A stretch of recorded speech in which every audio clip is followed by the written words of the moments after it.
como Dios lo hace, de una manera maravillosa. Maravillosa es una palabra que quiere decir que nos sorprende. Él nos sorprende. Amén. Y le invito a abrir la palabra de Dios en el primer libro de Reyes, capítulo 17, y del versículo 17 hasta el 24 yo voy a leer para ustedes, y el título de la disertación es: ¿hay esperanza aún si hemos tocado fondo? ¿Hay esperanza aún si hemos tocado fondo? Y aquí en el primer libro de Reyes, capítulo 17, versículo 17 al 24, nos va el Señor a hablar sobre ello, que hay esperanza aún si hemos tocado fondo. Y dice así la palabra de Dios: después de estas cosas, aconteció que cayó enfermo el hijo del ama de la casa, y la enfermedad fue ¿qué? Fue tan grave que no quedó en él aliento. Murió. Dice el 18: y ella dijo a Elías: ¿qué tengo yo contigo, varón de Dios? ¿Has venido a mí para traer a memoria mis iniquidades y para hacer morir a mi hijo? Él le dijo, Elías le respondió: dame acá tu hijo.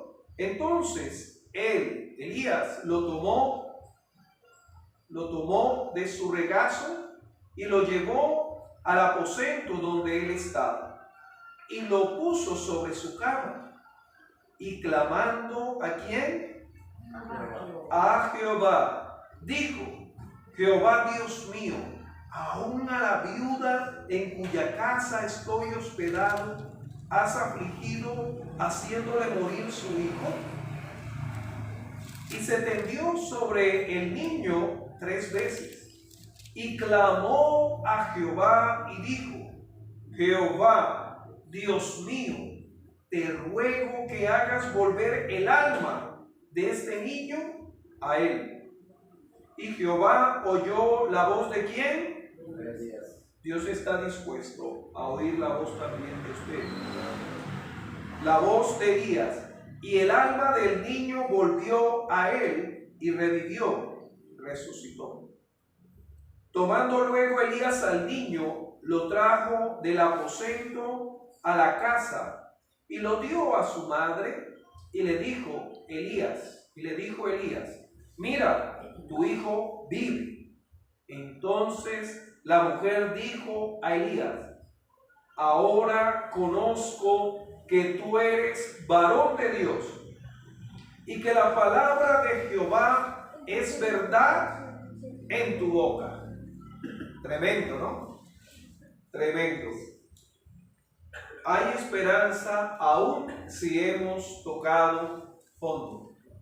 Ahora, miércoles atrás habíamos tocado estos pasajes, en lo cual habíamos disertado de cómo Dios responde en medio de las crisis, y compartíamos sobre esa sequía durante ese tiempo en la cual Dios le habló a Elías de que iba a haber sequía por la palabra que Dios le había dado, y le habla al rey Acab sobre esto, ¿sí? Y Dios envía al profeta para salvar y solventar sus necesidades al arroyo, y este arroyo luego se seca, y antes de que se secara Dios le envía pan y carne a través de los cuervos, y luego se seca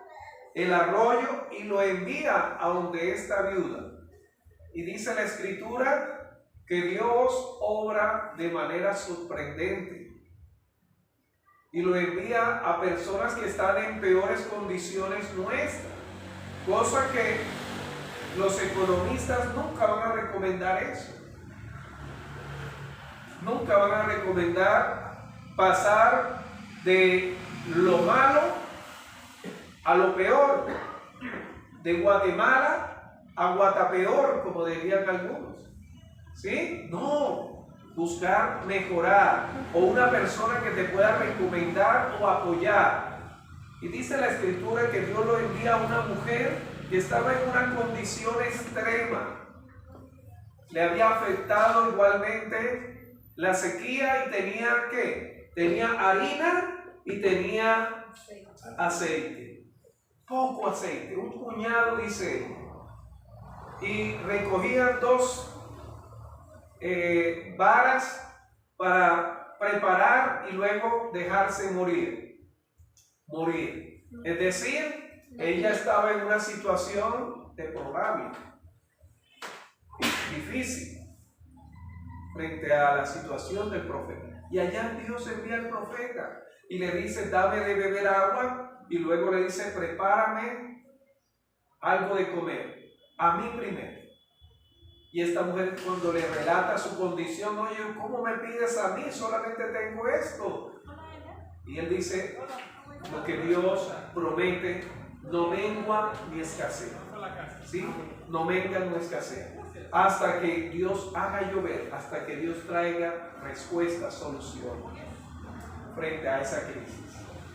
Y esta mujer cree a lo que dice Dios, el Dios de Elías, porque no era el Dios de ella, el Dios de Elías, y obedece y prepara y le da a Elías, y luego come ella y come su hijo, y por mucho tiempo comieron y no escaseó, ni menguó la harina, ni menguó el aceite. Ese es el Dios maravilloso. Frente a esas circunstancias hemos vivido momentos en los cuales Dios se ha glorificado. Y hemos visto esa respuesta en momentos apremiantes, difíciles. Pero después de eso podemos llegar a tocar fondo. Ya no es la parte económica, no es solamente el no tener con qué responder con las responsabilidades de pagar un recibo, un arriendo, de pagar lo referente a un vehículo que se está terminando en pagar, una casa que se está terminando en pagar, un crédito, en fin, las responsabilidades educativas de nuestros hijos, ¿sí? Pagar. Y encontramos que nos sucede como esta mujer viuda y Dios da respuesta, pero toca a nuestra puerta la enfermedad. La enfermedad. Dice la Escritura en el versículo 17 cómo se da en el caso de esta mujer tocar fondo. Tocar fondo.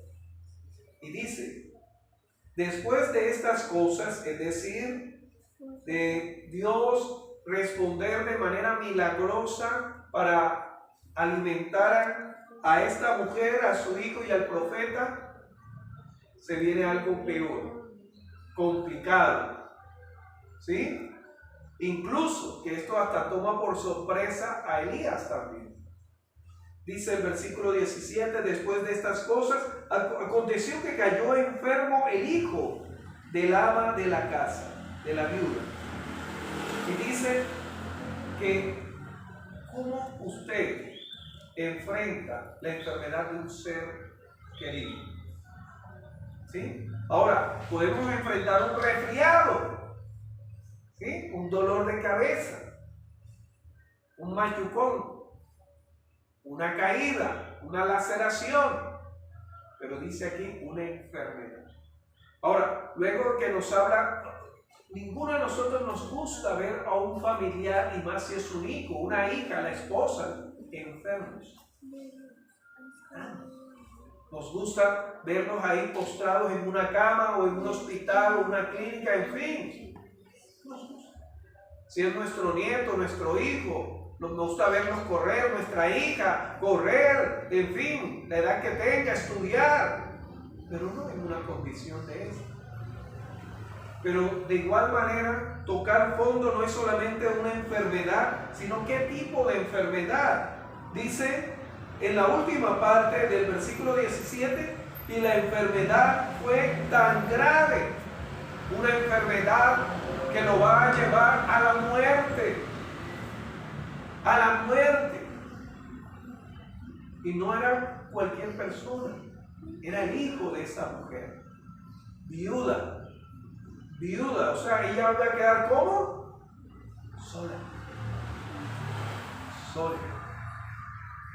Y aparte de sola, ver a su hijo en esa enfermedad deteriorándose, grave. Y tanto fue, dice la Escritura, que era tan grave que no quedó en él aliento. Cuando habla ahí de aliento, podemos entenderlo de dos maneras. ¿Sí?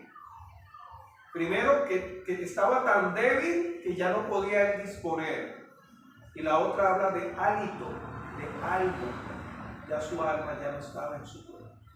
Había muerto. Pero nos dice que fue una enfermedad. Es decir, eso no fue de un día para otro. Eso fue gradualmente ella ver a su hijo así padecer. ¿Cuántas personas, cristianas o no cristianas, tocan fondo cuando una enfermedad de estas graves llega a un miembro de la familia? Puede ser el esposo, puede ser el hijo, puede ser, en fin, un pariente. Y vemos el dolor de esa persona. Frente a eso, mis amados hermanos, también encontramos entonces, primero, tocar fondo ante una enfermedad, pero no cualquier enfermedad, una enfermedad grave.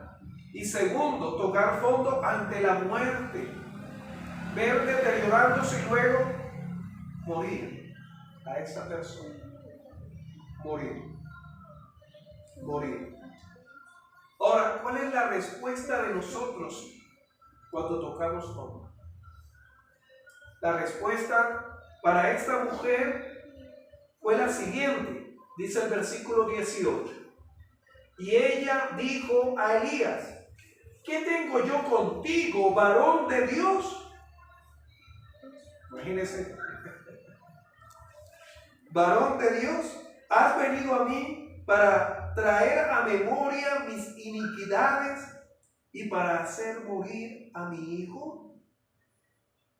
Esto se llama remordimiento y culpa. Y muchas veces cuando tocamos fondo respondemos como esta mujer. Muchas veces, no quiere decir que siempre. ¿Sí? Empezamos entonces a escarbar en nuestra vida pasada. Y cuando hablo de la vida pasada, no me refiero a una vida antes de esta. No, la reencarnación no tiene lugar acá. Acá no tiene nada que ver con el karma de que estamos aquí purificando en esta vida los pecados de otra vida. No, la Biblia no nos habla de eso. Sino que esta mujer se refería en el contexto de su juventud, de lo que ella había hecho anteriormente, de pecado, de maldad, en fin. Y ella empieza a sentir remordimiento frente a eso y a la vez culpa, porque dice: por eso es en consecuencia mi hijo gravemente enfermo y ahora muere. Y eso es lo que muchas veces vamos a escuchar de otras personas, que nos van a hacer señalamientos. Y personas que, sin saber por lo que estamos pasando o por lo que hemos pasado, se atreven a hacer señalamiento a nosotros, de culparnos. Es que esto le está pasando por esto, esto le está pasando porque usted es malo, usted es una persona de eso. Y empiezan a señalar, sin saber que Dios había escogido a esta mujer para ser bendecida, preservada y preservar la vida de un hombre de Dios. Y encontramos que la respuesta de ella es esta, frente a ese dolor de tocar fondo. Cuando hablamos de tocar fondo, es cuando esas personas, o usted y yo, sentimos que todas las puertas están cerradas y no tenemos ya dónde ir. Pero entonces, ¿cuál es la actitud de esta mujer? Aparte de sentir remordimiento y culpa, le hace una confrontación ¿a quién? A Elías. Has venido acá para recordarme, para hacerme sentir y sufrir. Pero ¿qué dice Dios? ¿Qué dice Dios? ¿Qué dice Dios frente a nuestra respuesta o lo que la gente diga frente a lo que estemos pasando? Dios dice que hay esperanza, aún aunque hemos tocado. Hay esperanza. Y dice el versículo 19 que la respuesta del profeta dirigido por Dios es, él le dijo, dame acá tu hijo. Dame acá, por lo cual tú estás actuando de esa manera, sintiéndote culpable, con remordimiento. Dame acá. Entrégame eso que te ha hecho tocar fondo. En esta mujer, en el caso de la mujer fue su hijo, en el caso suyo, si en este momento Dios te está diciendo, dame acá, ¿qué le tendrías que entregar? ¿Qué le tendrías que entregar? ¿Qué le tendrías que decir, Señor? Aquí está. Esto es lo que me hace sentir avergonzado, avergonzada, culpable, en fin. Y dice, entonces él lo tomó de su regazo. Cuando habla de regazo, ¿a qué se refiere, mis amados? ¿Qué es el regazo? ¿Qué es el regazo? El costado. Bien encargadito. Muchas veces tenemos ahí abrazado, ¿sí?, lo que nos ha llevado, las circunstancias que nos han llevado. Y dice que la tomó, quiere decir que ella no se lo entregó. Volvemos a leer. Entonces él lo tomó de su regazo. No dice que ella se lo entregó. Y muchas veces nuestra situación es que si nos aferramos, es que las cosas van mal y van a empeorar y van a empeorar. Entonces Dios tiene que no solamente decirnos, dame, sino venga para acá entonces.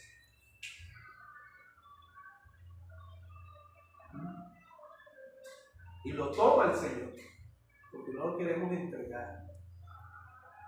Y lo toma y dice, y lo llevó al aposento donde él estaba y lo puso sobre su cama. Y dice que Elías clamó. Ahora, Elías en su condición humana igualmente no esperaba eso. Dice, ¿de qué manera en el versículo 20 se dirige a Dios? Y clamando a Jehová dijo, Jehová Dios mío, aún a la viuda en cuya casa estoy hospedado, ¿has afligido haciéndole morir su hijo? Su hijo. Amados, mientras estemos en este mundo pecaminoso, hundido en la maldad, en la depravación, vamos a ser afectados. Vamos a ser afectados. La garantía que tenemos en el Salmo 91 no es que sí estamos bajo la sombra, bajo el amparo del Omnipotente. Pero lo que nos dice ahí el versículo 14 del Salmo 91 es que Él estaría con nosotros en la angustia. Él estaría con nosotros, estaría con usted en medio de esas circunstancias. Y dice que esa fue la circunstancia en la cual Elías, pero luego encontramos, y no voy a entrar en detalles sobre lo que sigue, porque eso entraríamos en otro tema, porque se echó 3 veces sobre el muchacho, y luego encontramos lo que nos dice, mis amados hermanos, el versículo 23 y 24. Tomando luego Elías al muchacho ya vivo, lo trajo del aposento a la casa y lo dio a su madre. Y le dijo Elías: mira, tu hijo vive. Ahora, mire que de una manera muy descriptiva dice a dónde lo llevó primero. ¿A la casa de quién? Lo llevó primeramente a su aposento. El Señor tiene que no solamente quitarnos esto que hemos tocado fondo, sino también cambiar de lugar. Cambiar de lugar. Y luego que he resucitado, es devuelto a la casa. Habla casa y luego le llama a la madre. Eso tiene una explicación maravillosa de restauración en nuestra vida. ¿En qué proceso estás tú en este momento? ¿Estás todavía con eso en la cual te ha llevado a tocar fondo, que lo tienes en el regazo y el Señor te dice: dámelo, entrégamelo? ¿O estás aquel en el cual el Señor tiene que arrebatártelo y llevarlo fuera? Y el Señor traer esa esperanza, esa respuesta, esa solución, llevarlo al lugar donde tú estás y luego hacértelo saber que ya está la solución y la respuesta. ¿Cuál es esta? Pero queremos concluir, mis amados, entonces, con lo que dice el versículo 24. Entonces la mujer dijo a Elías: ahora, es decir, no fue cuando conoció a Elías que le dijo: mujer, dame agua. No fue que ella conoció que él era un varón de Dios. Ni tampoco fue cuando él le dijo que le diera la torta y la promesa que Dios había dicho y que cumplió. No fue. Ella todavía seguía con el Dios de Elías. Pero dice que a razón de esta circunstancia, mis hermanos, todos estamos llamados, cuando tocamos fondo, a conocer a Dios. No conocer de Dios, conocer a Dios de manera personal. Y dice: entonces la mujer dijo a Elías: ahora conozco que eres tú varón de Dios y que la palabra de Jehová es verdad en tu boca. ¿Cuántos de nosotros hemos experimentado esa relación en la cual Dios ha respondido de manera contundente y hemos dicho: Dios es el Dios? Dios oye, Dios responde, Dios está conmigo. Y lo que hizo anteriormente no era porque esta persona oró, sino porque Dios realmente está interesada o interesado en mí, como esta mujer llegó a entender. Ahora conozco. Tuvo una fe temporal, ahora tiene una fe colocada en aquel que ahora conoce. El Dios de Elías va a ser el Dios de ella. El Dios de ella. Y Jesús, haciendo referencia a ello, va a decir que tantas mujeres había en Israel, viudas, y también en esa ciudad, y llegó con ella. Dios es un Dios personal. Y Dios te dice nuevamente: dame acá, cual sea lo que te ha llevado a enfrentar esa crisis, o el Señor lo va a tomar, lo va a sacar y te lo va a restablecer mejor. Amén. Amén. Vamos a orar. Maravilloso Dios, a ti rendimos nuestra vida. Gracias, Señor, porque tú no quieres, Padre Santo, Señor, que estemos trabajados y cargados. Tampoco, Señor, que estemos, Señor, arrastrando, Señor, frustraciones, fracasos, remordimientos, ni tampoco culpas, Señor, pasadas ni presentes. Venimos ante ti, Señor, pidiéndote perdón, Señor. Si hemos querido solucionar lo insolucionable, porque solamente tú tienes la respuesta a las crisis, a los problemas, a las dificultades. Señor, ayúdanos para reconocerte y conocerte en todo momento, como ese Dios que tu palabra es verdad y se cumple. Oramos, Señor, por las familias, Señor, que se encuentran en momentos apremiantes. Los ponemos delante de ti. Señor, que tú tomes esas circunstancias y des la respuesta, Señor, para gloria y honra tuya. En tu nombre te lo pedimos. Para gloria. Honra tu palabra, Señor. Honra tu palabra. Y honra la fe de mis hermanos, como la mía, Señor, que está puesta en ti. Para gloria y honra tuya, en Cristo Jesús. Amén. Amén. Amén.